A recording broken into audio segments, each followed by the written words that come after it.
estádio B. Torcedores estão sendo retirados, sangrando, alguns aqui na minha frente passaram. Cenas deploráveis. Muita gente pulando aqui para o campo, para o acesso que dá ao campo aqui também. Crianças, alguns... É uma noite dessa para pegar uma borracha e apagar. Tentar esquecer, porque foi um vexame, foi uma vergonha. Eu não estou falando só da bola rolando, não. Até que a seleção não estava assim tão exposta, com um buraco no meio campo, como em jogos contra o Uruguai, contra a Colômbia, ou tão mal quanto no empate em casa com a Venezuela. Jogou meio que de igual para igual com a Argentina, mas perdeu de novo. E mais uma falha de jogada aérea, mas falamos de futebol já já. Porque eu quero começar falando, desculpe, com a vergonha que foi mostrada ao mundo no Maracanã. Hoje o futebol brasileiro perdeu em tudo. A verdade é essa. Fiz até aqui umas anotações, né?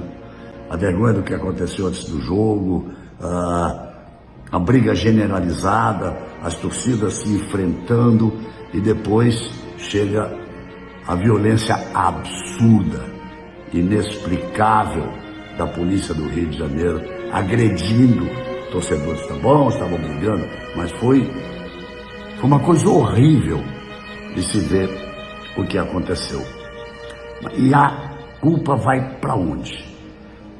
A polícia militar ou a polícia do Rio de Janeiro diz que é dos organizadores, a organização da CBF diz que apenas alugou o Maracanã e que a responsabilidade teria que ser da administração local do Maracanã, da segurança local e depois da polícia militar. Não é nada disso. A culpa é da CBF. E ao dizer que a culpa é da CBF, tem nome. O nome é Edinaldo Rodrigues. Eu acho que nesse momento ele se imagina o rei do futebol brasileiro. Porque nós não temos nada na CBF. Absolutamente nada. Temos o Rodrigo Paiva, que foi diretor na época de Ricardo Teixeira, durante tantos e tantos anos. Pessoa com quem eu sempre me dei muito bem, mas que está ali ao lado do Edinaldo. E não tem mais ninguém. Houve até um desentendimento com o primeiro vice-presidente da CBF, que é o Rubens, que é o presidente da Federação Carioca, que se revoltou, deu nota oficial, porque a CBF ignorou a Federação Carioca, já que o jogo era no Maracanã, no Rio de Janeiro. Pode até ter certa razão. Eu não quero entrar na briga dos dois, porque para mim o ideal seria que o Edinaldo e o Rubens dessem as mãos e sumissem no futebol. Isso para mim seria o ideal nesse momento. Mas organizar um jogo de Brasil e Argentina, sem imaginar que seja necessário separar as torcidas, isolá-las, colocar ali uma segurança, até como foi feito pela Conmebol no final, de Fluminense e Boca Juniors, depois de todos os problemas, de toda a violência que aconteceu 2 dias antes do jogo, véspera antes do jogo, cavalos galopando nas areias de Copacabana, gente batendo para tudo que é lado. Mas no jogo, as torcidas estavam separadas, entraram por lugares diferentes. Então é um absurdo o senhor pseudo-rei do futebol brasileiro, Edinaldo Rodrigues. Nós não temos um diretor de seleções, nós não temos um coordenador de seleções, nós não temos ninguém, a não ser a vontade dele. 2 técnicos interinos no ano é um absurdo, é uma vergonha para a história do futebol brasileiro. 2 técnicos interinos e agora, eliminatórias voltam só em setembro do ano que vem. Tem 2 amistosos.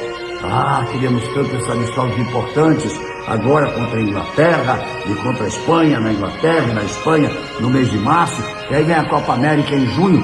O presidente da CBF diz que em junho já teremos o Carlo Ancelotti, um dos principais, se não o principal técnico do futebol mundial, como técnico da seleção brasileira. O Ancelotti alguma vez disse sim? Mas ele vem. O presidente da CBF disse que acertou com ele e que ele vem. Então, e se não vier? Continua o Diniz, sem tempo para trabalhar, para tentar impor à seleção brasileira o mesmo futebol que conseguiu impor ao time do Fluminense? Então foi uma vergonha. A Argentina saiu de campo e o Messi disse: "No vamos, no hay partido". Disse isso para um jornal argentino, para um repórter argentino. Eu não vi ninguém da CBF em campo tentando fazer nada. Eu vi o presidente Adinaldo em pé, de braços cruzados, antes dos jogadores entrarem em time em campo, sorrindo, o rei do futebol brasileiro, o pseudo-rei do futebol brasileiro. Depois eu vi o presidente da AFA, Associação de Futebol da Argentina, conversando com os seus jogadores, conversando com o seu técnico, conversar com a arbitragem. Ele que conseguiu fazer os jogadores da Argentina voltarem a campo para que tivéssemos partida. São ciclos que termina, esse é o meu terceiro ciclo de Copa aqui. Acho que eu posso falar um pouquinho sobre isso. Eu tive aqui na 18 e na 22 e esse está sendo bem diferente do que os outros, óbvio, né? Um começo onde que foi meio turbulento, enfim, com contratação ou não de treinador, não é fácil, muitos jogadores vindo pela primeira vez. Né, desculpa, porém, se você for perceber tantas modificações na seleção, pouco tempo de treinamento e, obviamente, todo mundo vê a evolução da equipe. Óbvio que quando a vitória não vem, fica mais difícil da atuação da equipe ser enaltecida, porém, a gente entende, a gente sabe o que é o futebol, queremos ganhar, mas não aconteceu, agora é trabalhar, óbvio, o Diniz tem total capacidade para continuar a fazer o time jogar, porque na minha opinião o time está jogando muito bem. Infelizmente não estamos no melhor momento. Normal, cara, é normal. Eu acho que desde que eu tô aqui esse foi o primeiro jogo contra a Argentina que a gente bateu também, né? Porque a gente sempre apanha e é normal, é do jogo. Óbvio que a gente quer entrar lá e ganhar o jogo e não bater, porém a gente tem que fazer isso porque a gente sempre apanha, né? Infelizmente a gente não ganhou o jogo, mas acredito novamente falando que pela circunstância do jogo, tudo que aconteceu no começo ali, novamente outras provocações, coisas que aconteceram da outra vez que jogaram aqui, acabou não tendo jogo. O Diniz tem erros? Tem.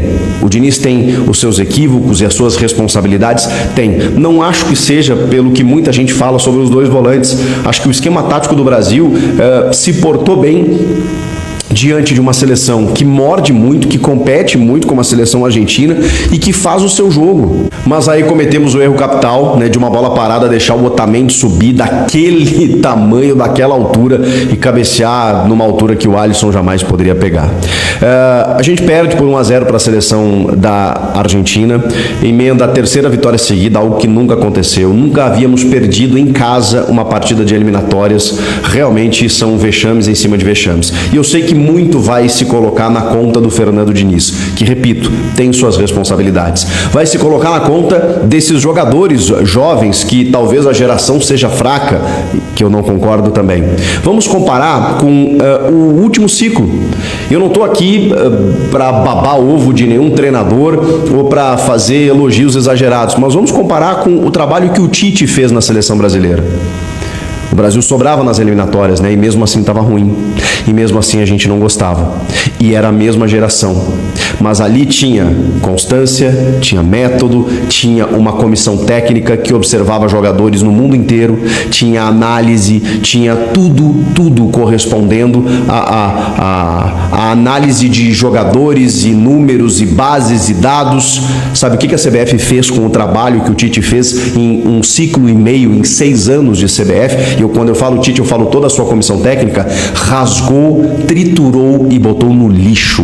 A CBF conseguiu colocar a seleção brasileira no lixo. A CBF destruiu a seleção brasileira. Por quê? Porque a CBF, na figura do seu Edinaldo Rodrigues, que não define um diretor de seleções, que não contrata um treinador, que fica na espera pelo Ancelotti, que define o Diniz como um interino sem focar na seleção, porque, vejam só, o Diniz em algumas horas vai estar no Maracanã comandando o seu time no Campeonato Brasileiro.